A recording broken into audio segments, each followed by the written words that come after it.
Manifestation का असली सत्य, आधुनिक जीवन के लिए एक आध्यात्मिक क्रांति। नमस्ते दोस्तों, आज मैं आपसे जो साझा करने जा रहा हूँ वह शायद आपकी ज़िंदगी का सबसे बड़ा टर्निंग पॉइंट साबित हो सकता है। हम एक ऐसे दौर में जी रहे हैं जहाँ हर कोई सफलता के पीछे पागल है। सोशल मीडिया खोलते ही आपको हज़ारों मैनिफेस्टेशन कोच मिल जाएंगे जो कहेंगे बस सोचो और पालो। वे आपसे कहेंगे कि एक विज़न बोर्ड बनाओ, महंगी गाड़ियों की तस्वीरें लगाओ और कायनात आपको वह सब दे देगी। लेकिन क्या आपने कभी खुद से एक ईमानदारी भरा सवाल पूछा है, अगर मैनिफेस्टेशन इतना ही आसान होता तो आज दुनिया का हर इंसान करोड़पति और खुश क्यों नहीं है? क्यों रात दिन मेहनत करने वाले लोग भी अंत में खुद को खाली और बेचैन महसूस करते हैं? सच्चाई यह है कि हमने मैनिफेस्टेशन के ऊपर चमक धमक को तो देख लिया और उसके पीछे के उस गहरे विज्ञान को भूल गए जो हमारे पूर्वजों ने हजारों साल पहले ही लिख लिया था। आज हम उस गूंजते हुए सत्य को आधुनिक संदर्भ में समझेंगे। भाग 1, अर्जुन का विषाद, हमारा आज का डिप्रेशन। सबसे पहले बात करते हैं उस मानसिक स्थिति की जिससे हम रोज गुजरते हैं। आप कुरुक्षेत्र के उस मैदान की कल्पना कीजिए। वह मैदान सिर्फ ज़मीन का टुकड़ा नहीं था, वह एक इंसान के भीतर चलने वाला युद्ध था। अर्जुन वहाँ खड़ा होकर क्या कर रहा था? अक्सर हम सोचते हैं अर्जुन डरा हुआ था, लेकिन असल में वह नकारात्मक मैनिफेस्टेशन यानी कि निगेटिव मैनिफेस्टेशन कर रहा था।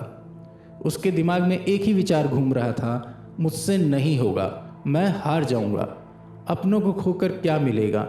अब एक विचार आपके भीतर इतनी गहराई तक उतर जाता है तो वह आपकी शारीरिक हकीकत बन जाता है।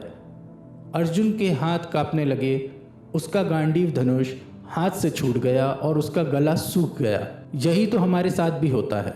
जब हम किसी इंटरव्यू में जाने से पहले कहते हैं कि मेरा सिलेक्शन नहीं होगा, या जब हम किसी रिश्ते में होने से पहले ही ब्रेकअप की कल्पना कर लेते हैं, तो हम अनजाने में उसी असफलता को अपनी ओर खींच रहे होते हैं। भगवान कृष्ण ने अर्जुन को वहाँ कोई जादू की छड़ी नहीं दी, उन्होंने सिर्फ उसके थॉट प्रोसेस को रिकैलिब्रेट किया। उन्होंने समझाया कि युद्ध बाहर होने से पहले तुम्हारे भीतर जीता जाना चाहिए। सीख, आपका पहला एक्शन आपकी सोच है। अगर आपकी सोच में स्पष्टता नहीं है तो आपकी मेहनत सिर्फ एक अंधे की दौड़ बनकर रह जाएगी। भाग 2, ज्ञान, सफलता का असली ब्लूप्रिंट। एक बहुत बड़ा सत्य है कि आप उतना ही मैनिफेस्ट कर सकते हैं जितना आपका ज्ञान है। आपकी कल्पना की सीमा आपकी जानकारी की सीमा है। इसे आज के दौर में ऐसे समझें, अगर आपको पता ही नहीं कि कोई आर्टिफिशियल इंटेलिजेंस जैसा विषय अस्तित्व में है तो आप उसमें करियर बनाने का सपना भी नहीं देख सकते। ब्रह्मा जी ने जब इस सृष्टि का निर्माण शुरू किया तो चारों ओर अंधेरा था। उन्होंने तप किया और श्रवण के माध्यम से ज्ञान प्राप्त किया। इसी तरह मैनिफेस्टेशन की पहली सीढ़ी है सही जानकारी का होना। आज हम क्या सुन रहे हैं? हम रील्स देख रहे हैं, गॉसिप सुन रहे हैं, नकारात्मक खबरें पढ़ रहे हैं। हमारा अवचेतन मन, सबकॉन्शियस माइंड कूड़ेदान बनता जा रहा है। अगर आप कूड़ा डालेंगे तो आप हीरे मैनिफेस्ट नहीं कर सकते। मैनिफेस्टेशन के लिए आपको अपने ज्ञान का विस्तार करना होगा। आपको महान लोगों की जीवनी पढ़नी होगी, शास्त्रों के उस सार को समझना होगा जो बताता है कि जीव की नींव, फाउंडेशन कैसे रखी जाती है। जैसे एक आर्किटेक्ट बिना नक्शे के घर नहीं बना सकता, वैसे ही बिना आत्मज्ञान के आप एक सफल जीवन की रचना नहीं कर सकते। भाग 3, मैं का भ्रम और सफलता के 5 कारक। अब एक ऐसी बात जो आपके अहंकार को चोट पहुंचा सकती है। हम अक्सर कहते हैं, मैंने यह स्टार्टअप खड़ा किया, मैंने यह एग्ज़ाम क्लियर किया, मैं इस घर का मालिक हूँ। लेकिन ज़रा सोचिए, क्या वाकई सब कुछ आपके हाथ में है? भगवद गीता का एक अत्यंत वैज्ञानिक सूत्र बताता है कि किसी भी कार्य की सिद्धि में 5 कारक होते हैं। अधिष्ठान, आपका शरीर और आपके पास मौजूद संसाधन। कर्ता, आपकी अपनी चेतना और इच्छा। करण, आपकी इंद्रियां और वे टूल्स जिनका आप उपयोग करते हैं।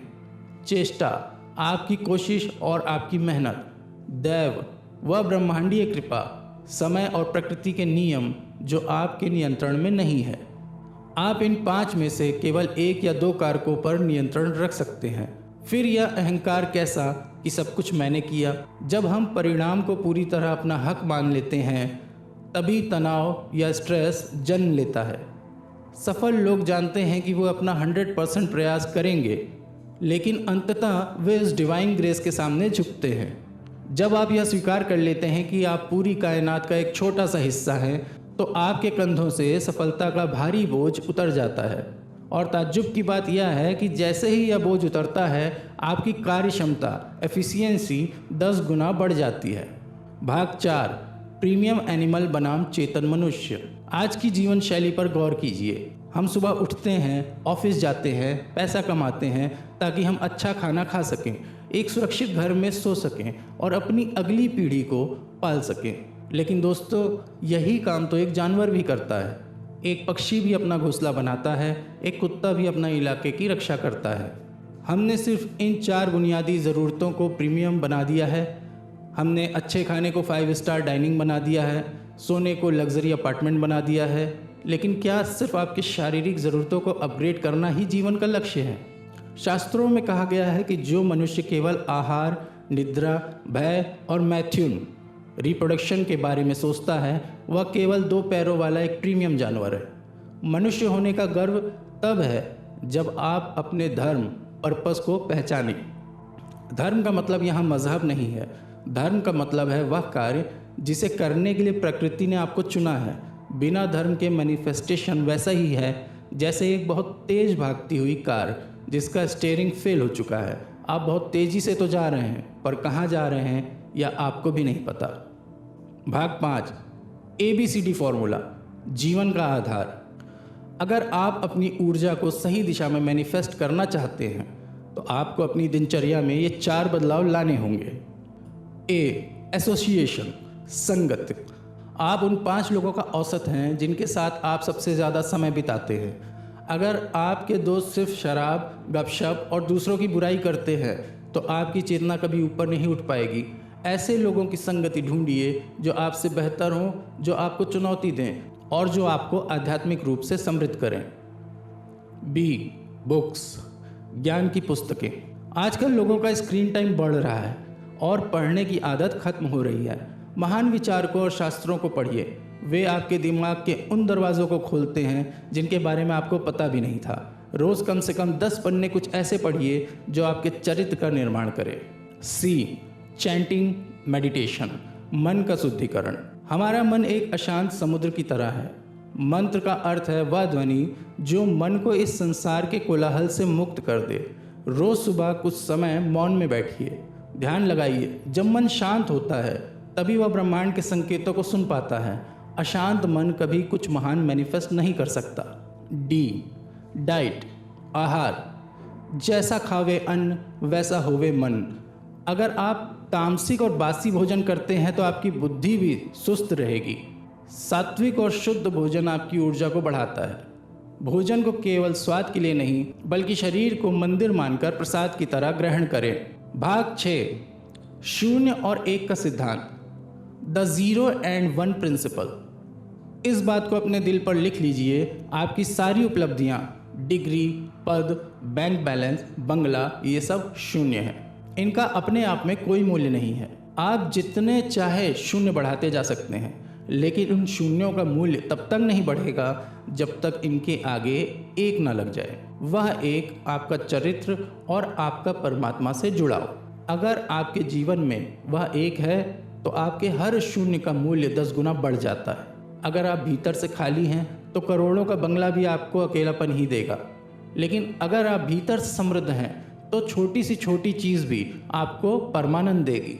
इसी को असली मैनिफेस्टेशन कहते हैं, भीतर से बाहर की ओर खिलना। भाग 7, कर्मण्येवाधिकारस्ते, कर्तव्य ही पूजा है। हम अक्सर इस श्लोक को आधा समझते हैं। हम सोचते हैं कि फल की चिंता नहीं करनी चाहिए, इसलिए मेहनत क्यों करें। लेकिन भगवान कृष्ण का संदेश इसके उलट था। उन्होंने कहा कि क्योंकि फल तुम्हारे हाथ में नहीं है, इसलिए तुम्हारा पूरा ध्यान केवल अपनी ड्यूटी पर होना चाहिए। आज के युवाओं के लिए इसका संदेश बहुत गहरा है। अगर आप किसी प्रोजेक्ट पर काम कर रहे हैं तो उसे अपनी पूरी आत्मा के साथ करें। उसे वर्क नहीं, ऑफरिंग या अर्पण समझें।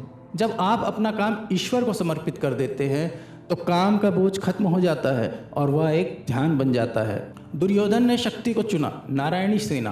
अर्जुन ने शक्तिमान को चुना, कृष्ण। दुर्योधन को लगा कि वह जीत जाएगा क्योंकि उसके पास संख्या बल है, लेकिन इतिहास गवाह है कि जहाँ धर्म और कृष्ण है, जीत वहीं होती है। आप भी अपने जीवन में साधनों के पीछे मत भागिए, उस स्रोत से जुड़िए जहाँ से सारी शक्तियाँ आती हैं। उपसंहार, बिंदास जीवन का रहस्य। तो दोस्तों, आज से अपने मैनिफेस्टेशन का तरीका बदलिए, अपनी इच्छाओं की लिस्ट बनाना छोड़िए और अपनी सेवा की क्षमता बढ़ाइए। जब आप समाज के लिए, अपने परिवार के लिए, अपनी आत्मा की उन्नति के लिए काम करते हैं तो कायनात खुद ब खुद आपके कदमों में वो सब ला देती है जिसकी आपने कल्पना भी नहीं की थी। याद रखिए, आप यहाँ सिर्फ अस्तित्व बनाए रखने या सर्वाइवल के लिए नहीं आए हैं, आप यहाँ एक इम्पैक्ट पैदा करने के लिए आए हैं। मायादास बनकर सदा उदास मत रहिए, कृष्णदास बनकर बिंदास जिए। सत्य को केवल सुने नहीं, उसे जीवन में उतारें, क्योंकि ज्ञान तब तक बोझ है जब तक वह आचरण में ना आ जाए। अपने भीतर के अर्जुन को जगाइए, अपने संशयों को ज्ञान की अग्नि में भस्म कीजिए और अपने जीवन में कुरुक्षेत्र में एक विजेता बनकर उभरिए। नमस्ते।